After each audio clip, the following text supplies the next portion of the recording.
ça, t'as un petit plan en gros, tu vois là. Nous on est ici, il y a tout qui se passe sur le pourquoi, d'accord? Avec le kayak, tout ça. Ces trucs de voile, tout ça, de toute façon, il fallait l'attestation que tu nous as envoyée, c'est ça? Ouais. On n'est pas concernés. Après, on va voir quand même l'aviron de kayak au cas où, toi, si peut-être l'aviron. Alors cette journée, c'est la journée festive qui clôture le mécénat régional avec la Fondation SNCF, c'est-à-dire le projet Sport Ensemble. Pendant un an, des actions ont été mises en place par les deux comités du sport adapté et du handisport. Et cette journée vise à rassembler l'ensemble des associations sportives qui proposent des ateliers aux personnes en situation de handicap. Donc une journée festive qui vise à faire qui vise à clôturer non pas le plan sport handicap, mais le projet Sport Ensemble de mécénat régional avec la Fondation SNCF.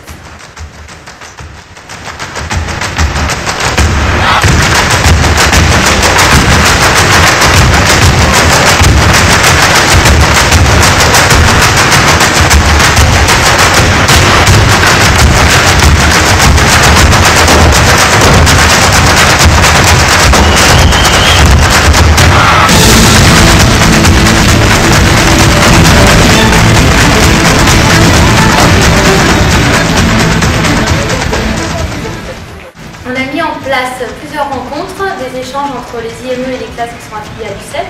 Donc on en a fait autour de plusieurs activités, de l'athlétisme. Au début de l'année, on a eu une journée neige autour des activités autour du ski. Après, on a eu une journée de danse. Donc les enfants ont appris les danses dans les classes et après sont venus danser tous ensemble. Et on a terminé par cette journée au dévolu, la journée phare.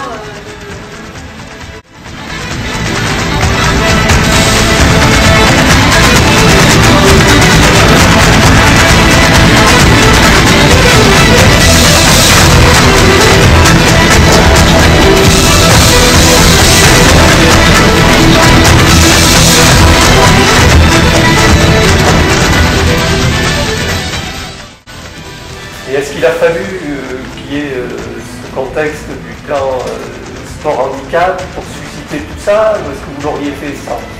En fait, on avait déjà un tout petit peu commencé avant. On avait fait un essai, ça avait pas mal marché. Et le plan sport handicap, ça a été l'occasion d'appuyer un peu la démarche. Mais c'est pas ce qui a développé notre partenariat. On avait fait un essai avant. C'est juste que je pense que ça l'a consolidé et ça nous a donné envie vraiment de faire plus. Alors, il y a différents enseignements à tirer au niveau de vos rapports entre structures, mais aussi au niveau des rapports entre les équipes d'enseignants, entre les enfants. Qu'est-ce que vous en tirez de tout ça? En fait, le projet La Sport Ensemble, ça s'est greffé sur ce que l'UCEP proposait déjà elle. Et, donc ils avaient l'expérience de ça, de grosses journées d'organisation avec beaucoup de gamins. C'est juste qu'on a changé légèrement le format. Et ce qui est intéressant, c'est que là, comme on le propose, en fait le matin, c'est les gamins qui sont affiliés à l'UCEP, qui connaissent déjà les activités, qui vont en fait eux-mêmes prendre en charge les ateliers, les installer, les expliquer aux enfants d'IME, d'ITEP, de CLIS, voilà. Donc là, il y a le partage et la rencontre. Et l'après-midi, c'est là où il y a la rencontre collective. Donc du coup, c'est un format légèrement différent de ce que toi tu proposais au tout départ. Voilà. C'est là où on l'a adapté en fait dans notre partenariat. C'est du coup les petits qui vont expliquer aux autres ce qu'on va faire, comment on va le faire. Au début, ça c'est intéressant. Au début, moi j'ouvrais mes rencontres à tout le monde, aux IME, ils pouvaient venir, mais comme d'autres participants. Et alors là, non, c'est des rencontres plus petites, avec vraiment une partie spécialement faite pour eux, pour que ça soit adapté à leur pratique, à la pratique de tout le monde.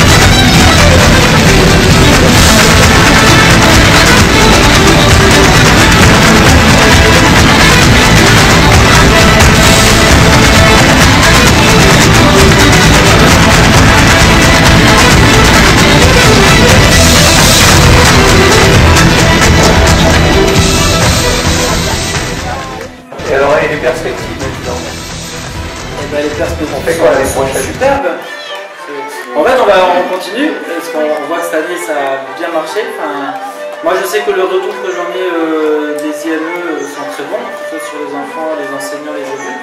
Moi j'ai les mêmes retours en UCEP, les enseignants sont, voilà, ils sont contents que les enfants puissent parler justement de tous ces handicaps. Et ils ont, vu qu'ils sont souvent, ils ont les enfants aussi dans leur classe après, c'est vrai que ça fait une occasion de plus de pouvoir en parler, de pouvoir le faire comprendre aussi.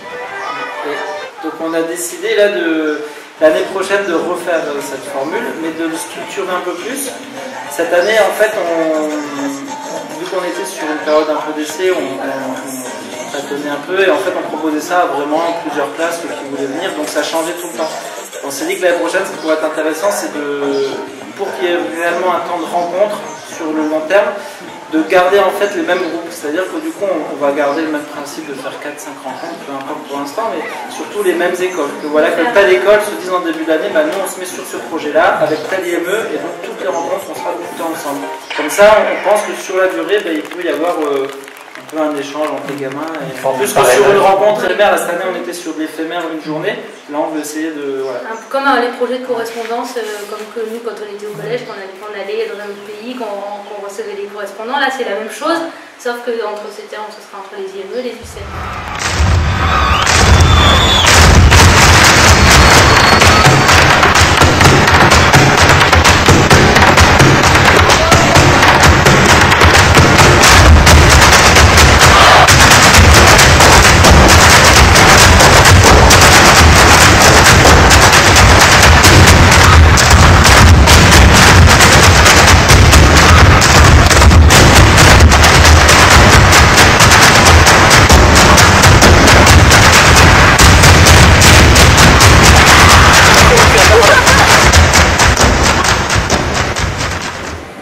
Alors dans le cadre du plan Sport Ensemble, donc, on a mené pas mal d'actions sur différents axes, donc le scolaire, avec mise à disposition de matériel, formation des enseignants et encadrement des activités, principalement de la randonnée en GOELEC, de randonnée pour des sorties géologiques, pour des lycées et des collèges. Alors l'idée c'est que les établissements scolaires aient vraiment un outil, ou moins des contacts pour pouvoir proposer l'activité aux élèves en situation de handicap. Donc un accès facilité à la pratique, que tout le réseau soit vraiment bien construit et que nous on puisse intervenir plus efficacement. Donc c'est un complément d'activité. L'idée c'est que les élèves soient de plus en plus intégrés au sport scolaire d'une manière générale. Et alors, les points faibles et les points forts de ces actions? Les points faibles, les points forts, je ne sais pas si on peut y parler de points faibles ou points forts, mais on accueille beaucoup de lycées qui sont hors département, qui viennent sur le centre de géographie et de géologie alpine à Besançon.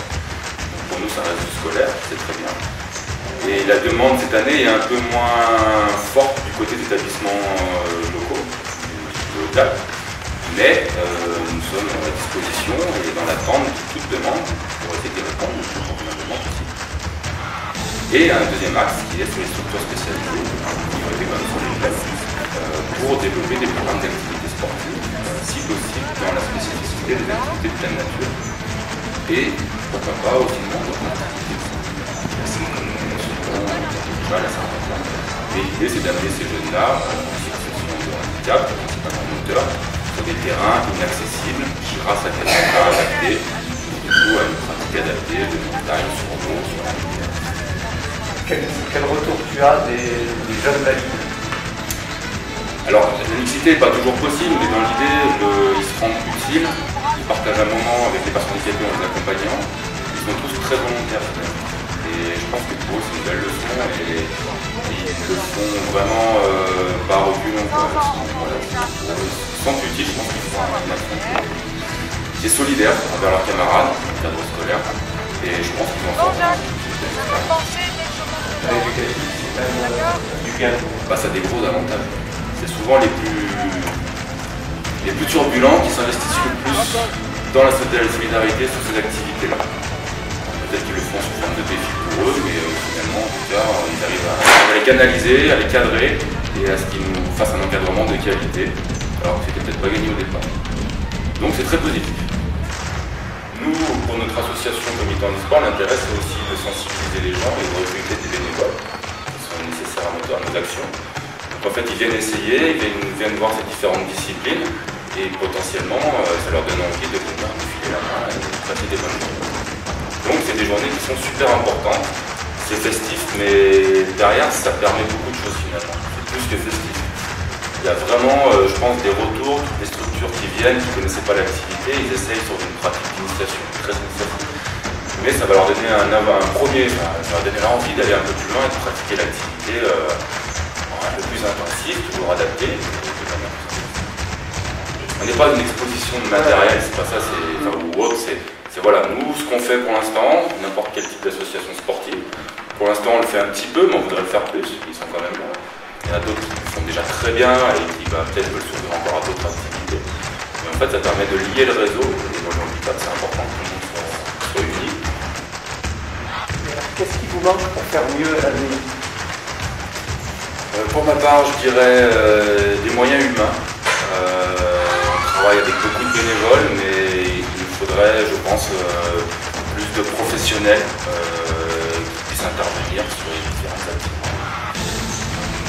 Donc voilà, pour nous, je pense maintenant la priorité, c'est de pouvoir recruter des professionnels de l'activité sportive, sport ou adaptée, pour permettre de développer des nouveaux programmes.